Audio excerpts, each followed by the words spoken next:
आज मैं ऐसा एक स्विंग ट्रेडिंग स्ट्रैटेजी के बारे में बताने वाली हूँ जिसे बहुत सारे लोग और संस्था 1 लाख से भी ज्यादा कोर्स फी लेके बेच रहे हैं। तो ये वीडियो को समझने के लिए पेन और पेपर लेके बैठ जाइए ताकि कोई भी स्टेप मिस ना हो। ट्रेडिंग स्ट्रैटेजी को डिजाइन किया जाता है एक बेस के ऊपर। वो बेस को पहले समझते हैं। पहला जो पॉइंट आता है वो है कि कौन सा इंडिकेटर यूज करना है। मैं यहाँ पे ए में मूविंग एवरेज और आरएसआई का कॉम्बिनेशन यूज किया है। तो एमए में मूविंग एवरेज में मैंने यूज किया है 50 सिंपल मूविंग एवरेज और आरएसआई में मैंने यूज किया है 5 पीरियड आरएसआई, क्योंकि एक ट्रेंड फॉलोइंग इंडिकेटर और एक मोमेंटम इंडिकेटर का कॉम्बिनेशन बहुत पावरफुल होता है। ये हर मार्केट सिचुएशन में यूज किया जा सकता है with some little tweaks. Second जो पॉइंट आता है वो है कौन सा टाइम फ्रेम हमें यूज करना है। तो हम यहाँ स्विंग ट्रेडिंग के ऊपर डिस्कस कर रहे हैं। तो swing trading from few days to few weeks hold किया जाता है। हम यहाँ सेटअप के लिए जो हमारा सेटअप टाइम फ्रेम है, तो वो सेटअप के लिए हम यहाँ पे डेली टाइम फ्रेम देखेंगे। नेक्स्ट जो थर्ड पॉइंट आता है वो है स्टॉप लॉस एंट्री और टारगेट क्या होना चाहिए। तो ये स्टॉप लॉस एंट्री और टारगेट के लिए हम लोग यूज करेंगे 60 और 120 मिनट्स का टाइम फ्रेम, जहां पे हम लोग ये स्टॉप लॉस एंट्री और टारगेट लगाएंगे। अब वो स्टॉप लॉस एंट्री टारगेट कैसे लगाना है और सेटअप के लिए हमें क्या देखना है, वो चलिए हम लोग डिस्कस करते हैं। यहाँ पे हम लोग जो स्ट्रैटेजी यूज करेंगे वो है टैसेट स्ट्रैटेजी, TASET। यहाँ पे TASET जो है वो है स्टॉप लॉस एंट्री और टारगेट। ये स्टॉप लॉस एंट्री और टारगेट हम लोग देखेंगे 60 या फिर 120 मिनट्स टाइम फ्रेम में। और ये जो टी है, ए है, ये है हमारा ट्रेंड एंड एरिया। ये ट्रेंड एंड एरिया हम लोग देखेंगे कौन सा टाइम फ्रेम में, ये हम लोग देखेंगे डेली टाइम फ्रेम में, जो हमारा हायर टाइम फ्रेम है। तो डेली टाइम फ्रेम हमारा हायर टाइम फ्रेम है and 60 and 120 minutes time frame हमारा लोअर टाइम फ्रेम है। तो यहाँ पे ट्रेंड कैसे देखेंगे, तो ट्रेंड हम लोग डेली टाइम फ्रेम में जाके फाइंड आउट करेंगे प्राइस अप ट्रेंड में है, डाउन ट्रेंड में है या फिर साइडवेज ट्रेंड में है। तो ये कैसे फाइंड आउट करेंगे, अप ट्रेंड में होगा तो हमारा 50 SMA जो है वो अप होगा, अपवर्ड स्लोप में होगा। अगर डाउन ट्रेंड में है तो फिर 50 SMA हमारा डाउनवर्ड स्लोप में होगा, और अगर साइडवेज ट्रेंड में है तो 50 SMA हमारा फ्लैट होगा। अब ट्रेंड आइडेंटिफिकेशन के बाद हम लोग एरिया फाइंड आउट करेंगे। एरिया कैसे फाइंड आउट करेंगे, एरिया फाइंड आउट करने के लिए हम लोग आरएसआई यूज करेंगे, जो है हमारा 5 पीरियड आरएसआई। तो अगर ट्रेंड अप है मींस लॉन्ग है तो आरएसआई को 70 से नीचे जाके 50 के नीचे जाना है। तो RSI will be below 50। RSI जब भी कोई स्टॉक में 50 में नीचे आएगा, जो अप ट्रेंड स्टॉक्स है वो हम लोग सिलेक्ट कर देंगे। उसके बाद हम लोग यहाँ पे डिमांड फाइंड आउट करेंगे, डिमांड है कि नहीं है। डिमांड कैसे होता है, एक तो है हमारा चार्ट का एक डिमांड रहता है कैंडलस्टिक पैटर्न में, और एक डिमांड एरिया होता है 50 SMA। तो आइदर डिमांड में 50 SMA के पास होगा स्टॉक, या फिर वहां पे कोई स्ट्रॉन्ग कैंडलस्टिक पैटर्न के हिसाब से डिमांड फॉर्मेशन होगा। तो एरिया के लिए हम लोग ये दोनों देखेंगे। ये दोनों देखने के बाद वहां पे स्टॉक का हम लोग सिलेक्शन कर लेंगे कि हम लोग का स्टॉक डिमांड में भी है और आरएसआई 5 भी बिलो 50 जा चुका है।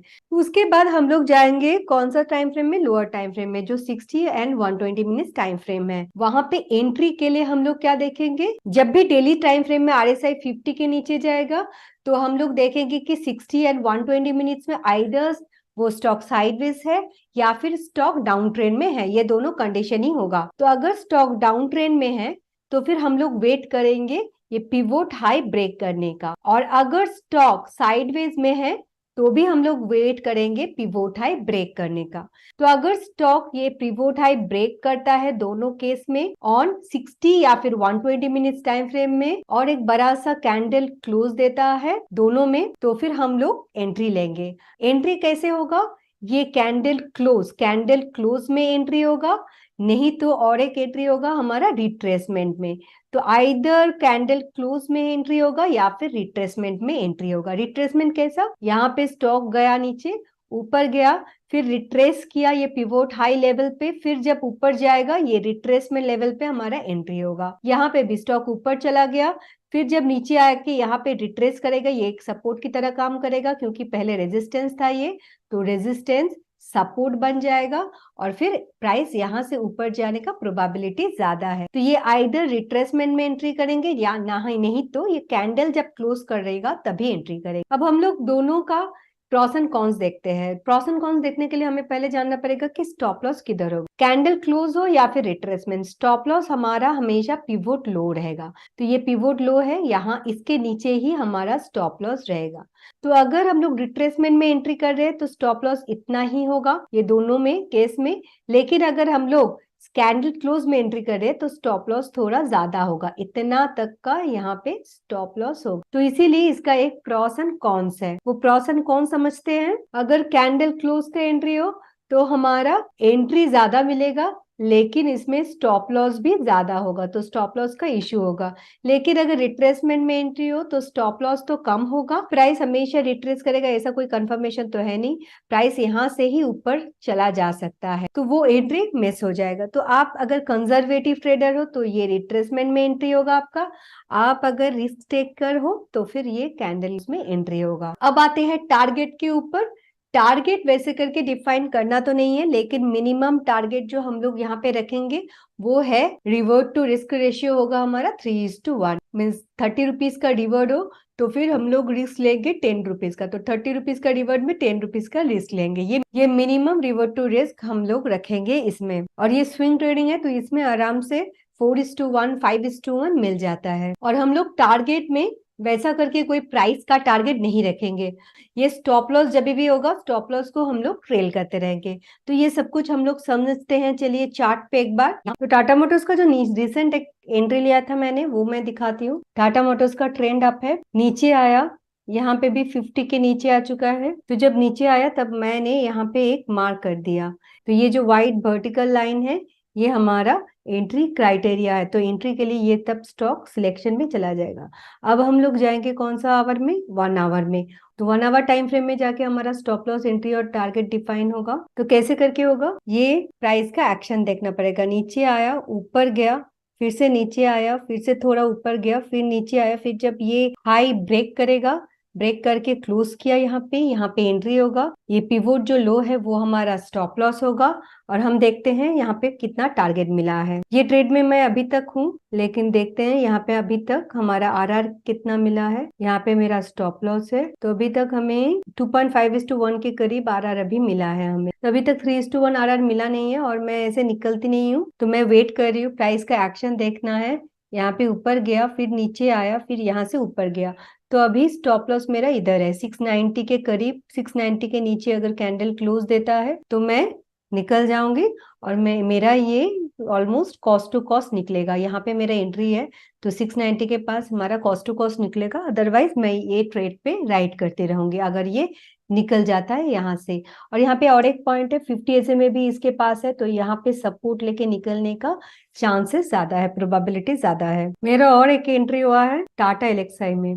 टाटा एलेक्साई में आप देख सकते हो 2 कॉन्फ्लुएंसेस है यहाँ पे। एक तो कॉन्फ्लुएंस है 50 SMA अप है, ये 50 SMA के पास भी है, ये सपोर्ट की तरह काम करेगा, एंड RSI नीचे जा चुका है। अब मैं यहाँ पे एक वर्टिकल लाइन ड्रॉ कर देती हूँ क्योंकि ये 50 के नीचे आ चुका था। हम चलते हैं 1 आवरली टाइम फ्रेम में। यहाँ पे 2 कॉन्फ्लुएंसेस है, एक है 50 SMA के पास भी था और एक है RSI भी डाउन है। जितना ज्यादा कॉन्फ्लुएंसेस होगा मार्केट में उतना ज्यादा प्रोबेबिलिटी होगा ये वर्क करने का। तो यहाँ पे क्या हुआ देखते हैं, मार्केट नीचे आया, ऊपर गया, नीचे आया, फिर से ऊपर गया, फिर नीचे आया, फिर जब ये ब्रेक कर रहा है, ये हाई ब्रेक करके यहाँ पे क्लोज किया तब एंट्री होगा, नहीं तो ये रिट्रेसमेंट भी दिया है, फिर से रिट्रेसमेंट में भी एंट्री हो सकता है। लेकिन स्टॉप लॉस हमारा क्या होगा, ये पिवोट लो ही हमारा स्टॉप लॉस होगा। देखते हैं यहाँ पे कितना मिला था हमें। ये ट्रेड से मैं निकल गई हूँ जब RSI ऊपर जा चुका था। ये है एंट्री, मेरा स्टॉप लॉस होगा यहाँ पे, ये लो है स्टॉप लॉस, और मैं ये पॉइंट पे यहाँ पे लो पे निकल गई थी और मुझे 2:1 रिवर्ट टू रिस्क रेशियो मिला था। तो मैंने यहाँ से राइट किया था, फिर ऊपर गया, फिर नीचे आया, फिर ब्रेक किया, फिर जब ये ब्रेक किया और क्लोज किया मैं निकल गई। और एक स्विंग एंट्री का हो सकता है क्योंकि डेली चार्ट पे अगर हम लोग देखें अभी फिर से 50 के नीचे आ चुका है, तो हम लोग इसको मूव करके यहाँ पे कर देते हैं। 50 के नीचे आ चुका है, लेकिन इसमें जो प्रॉब्लम है, जो इश्यू है, 50 SMA से बहुत दूर है। तो जितना दूर होगा 50 SMA से, उतना प्रोबेबिलिटी इसका कम हो जाता है वर्क करने का। लेकिन अगर ये यहाँ पे कुछ देर रह जाए, देखिए अगर यहाँ पे कुछ देर रह जाता है और 50 SMA इससे ऊपर चला जाता है, फिर यहाँ पे एक एंट्री बन सकता है, क्योंकि 50 SMA के पास ये चला जाएगा और फिर जब ये ब्रेकआउट देगा तब एक एंट्री बनेगा। लेकिन हमारा अगर ब्रेकआउट ट्रेडिंग के ऊपर वीडियो नहीं देखे होंगे तो ऊपर कहीं पर लिंक डाल दूंगी, वो आप देख सकते हैं। ब्रेकआउट तभी फ्रूटफुल होता है जब 50 SMA के पास ब्रेकआउट होता है। तो इसीलिए इसमें थोड़ा सा वेट करना है हमें। मैं वेट कर रही हूँ यहाँ पे। अगर ये निकलता है, अगर ये 50 SMA के पास जाता है तो कुछ देर वेट करता है यहाँ पे, और फिर 60 या फिर 120 मिनट्स पे ये ब्रेकआउट देता है, प्राइस एक्शन दिखाता है, फिर यहाँ पे एंट्री होगा। ये सिर्फ एडुकेशनल के लिए मैं बता रही हूँ। इसमें मैं देखूंगी कैसे करके फॉर्मेशन होता है, उसके बाद मैं एंट्री ले भी सकती हूँ, नहीं भी ले सकती हूँ। और ये कोई कॉल्स नहीं है, ये मैं एक एडुकेशनल के लिए ही आपको बता रही हूँ। तो अब चलते हैं स्टॉक सिलेक्शन पे। कौन सा स्टॉक सिलेक्ट करना है। आप अगर बिगिनर हो तो सिर्फ निफ्टी 50 स्टॉक्स पे ही आप ट्रेड करो, क्योंकि वो बहुत ज्यादा लिक्विड स्टॉक्स होता है और वो मैनिपुलेट करना भी पॉसिबल नहीं है। तो पहले निफ्टी 50 को फोकस करना है, निफ्टी 50 स्टॉक्स को देखना है डे इन डे आउट, तभी एक स्टॉक्स का वोलेटिलिटी, उसका रिदम पता चलेगा। और उसके बाद आप निफ्टी 100 स्टॉक्स पे जा सकते हो। और अगर आप चाहते हैं आगे चल के मैं इसी प्रकार का वीडियो लाता रहूं, तो लाइक, शेयर एंड सब्सक्राइब जरूर कीजिए। Happy trading, bye bye.